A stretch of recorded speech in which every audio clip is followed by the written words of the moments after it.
Hi viewers, Voice of Vasu 77. This is my YouTube channel. Please watch and subscribe. Press the bell icon to get more videos.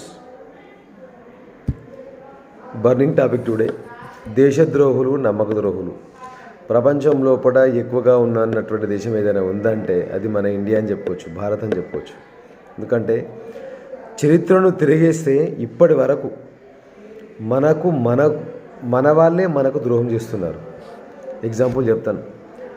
Alexander పోరస్తో యుద్ధం చేసినప్పుడు మన వాళ్ళే పురుషోత్తమునికి వెన్నుపోట పొడిచి యుద్ధంలో ఓడిపోయే విధంగా చూసింది.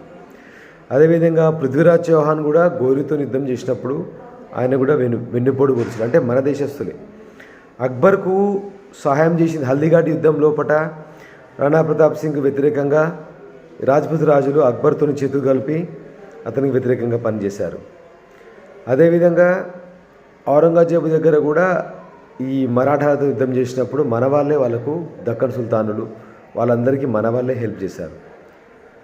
అంటే చరిత్రను తెలియజేస్తే నమ్మక ద్రోహం కానీ దేశద్రోహం కానీ దీనికి ఫస్ట్ ప్రైజ్ పెడితే మన ఇండియన్స్కి వస్తుంది. వాస్తవం ఇది. నేను చరిత్రను ఏదో వక్రీకరించి చెప్పట్లేదు, ఉన్న విషయం చెప్తున్నా. చరిత్రను ఒకసారి తిరగరాస్తే అందులోపట మన దేశానికి ఇప్పుడు ఎగ్జాంపుల్ చెప్తాను.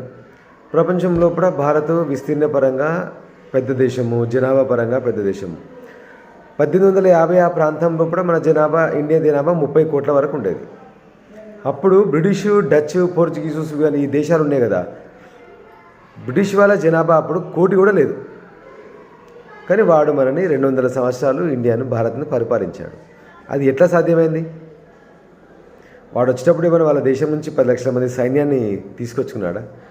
వాడు మెల్లిగా ఇండియాకు వచ్చి, బ్రిటిష్ వాళ్ళు ఇండియాకు వచ్చి ఇక్కడ ఉన్నటువంటి యొక్క స్థానిక రాజ్యాల మధ్య వైరము పెట్టి, మన రాజులకు మనకే తగులు పెట్టి వాళ్ళ మధ్యలో కూడా వీళ్ళు చలిగాచుకున్నారు.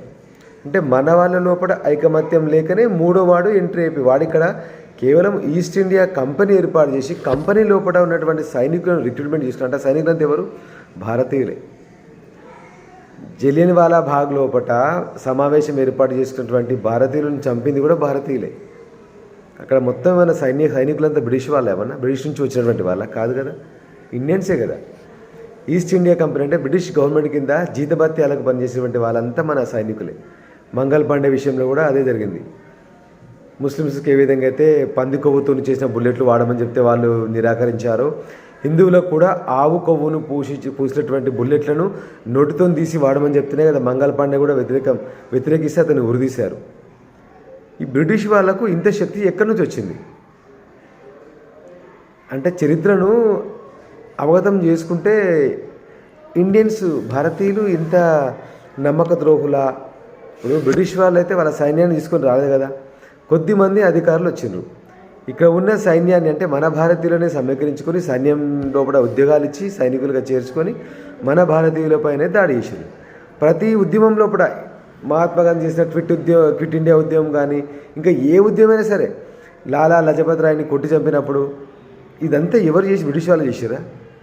వాళ్ళు కేవలము అధికారులుగా మాత్రమే ఉన్నారు. సైనికులంతా మన వాళ్ళే.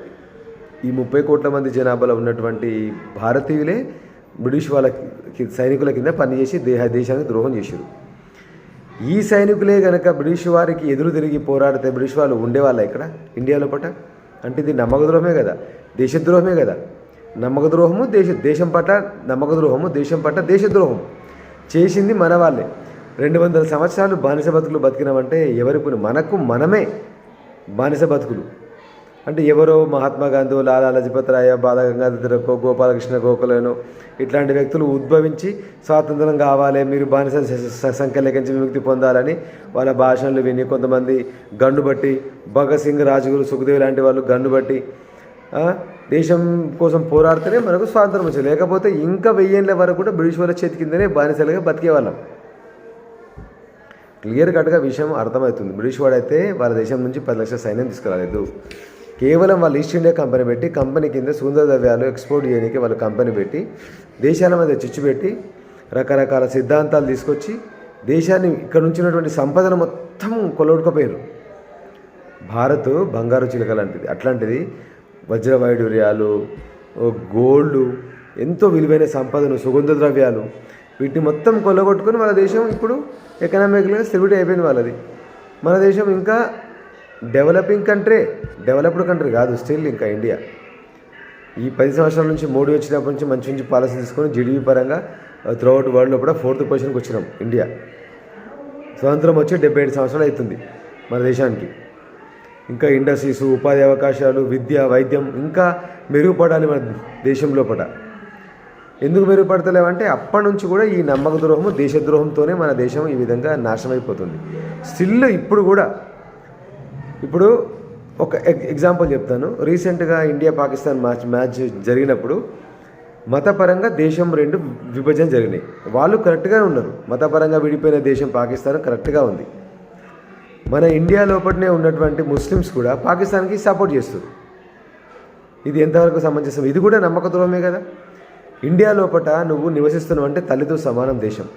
ఇక్కడ గాలి పీల్చుకుంటూ, ఇక్కడ సంపాదించుకుంటూ, ఇక్కడ లగ్జరీ లైఫ్ లీడ్ చేసుకుంటూ, పాకిస్తాన్లో కిలో పిండి కోసం 250 రూపాయల కోసం లైన్లు కట్టి అడక తింటారు పాకిస్తాన్ లోపల. మరి వీళ్ళకి ఇష్టం ఉంటే అట్లాంటి దేశంకి పోయి అక్కడనే బతకొచ్చు కదా. పాకిస్తాన్ విన్ అయితే రీసెంట్గా ఢిల్లీలో కానీ, ఇక్కడ గుజరాత్లో కొన్ని ప్రాంతాల్లో కూడా నారేబాజీ లాగా అంటారు కదా. ఏం లాభం చెప్పండి? దేశానికి నమ్మకంగా ఉండకుండా దేశానికి ద్రోహం చేసుకుంటూ చరిత్రలో కూడా మాత్రం మిగిలిపోతారు. పృథ్వీరాజ్ చౌహాన్కు సొంత పిల్లనిచ్చిన మామనే ద్రోహం చేసిన చరిత్రలో కూడా రాసి పెట్టలేదా ఇప్పుడు? ఇది కూడా అంతే ఉంటుంది. దేశభక్తులు ఉన్న దేశం అంటే ప్రపంచంలో కూడా ఇజ్రాయెల్ అని చెప్పొచ్చు. జస్ట్ ఒక 300-400 మందిని చంపినందుకు గాజా పట్టిని మొత్తం నిలమట్టం చేసింది. అది నిజమైన దేశభక్తి అంటే. ఒలింపిక్స్లో కూడా వాళ్ళ క్రీడాకారులను చంపితే ప్రపంచం లోపల 11 రోజుల లోపల మొత్తం తీవ్రవాదుల్ని లేపేసింది ఇజ్రాయిల్. చిన్న దేశము, ఇలాంటి రీసోర్సెస్ లేవు. అయినా ప్రపంచం లోపల ఇప్పుడు రీసెర్చ్ అండ్ డెవలప్మెంట్ R&D ఎక్కువగా ఉన్న దేశం ఏదైనా ఉందంటే ఇజ్రాయిలే. జూయిష్ పీపుల్ చాలా పట్టుదలతోని, దేశభక్తితో వాళ్ళ దేశాన్ని ఆ విధంగా వాళ్ళు డెవలప్ చేసుకుంటారు. ఎడారి ప్రాంతము ఇజ్రాయిల్. మరి మన దగ్గర ఇన్ని రకాల సీజన్స్ ఉన్నాయి, అన్ని రకాల పంటలు వంతాయి, జనాభా పరంగా ఎక్కువగా ఉన్నాం. కానీ దేశద్రోహులు, నమ్మక ద్రోహులు ఎక్కువ ఉన్నారు. ఇందులో కూడా నేను చెప్పిన దానిలో కూడా వాస్తవం ఉందా, అవాస్తవం ఉందా కింద కామెంట్ రూమ్లో రాయండి ఫ్రెండ్స్.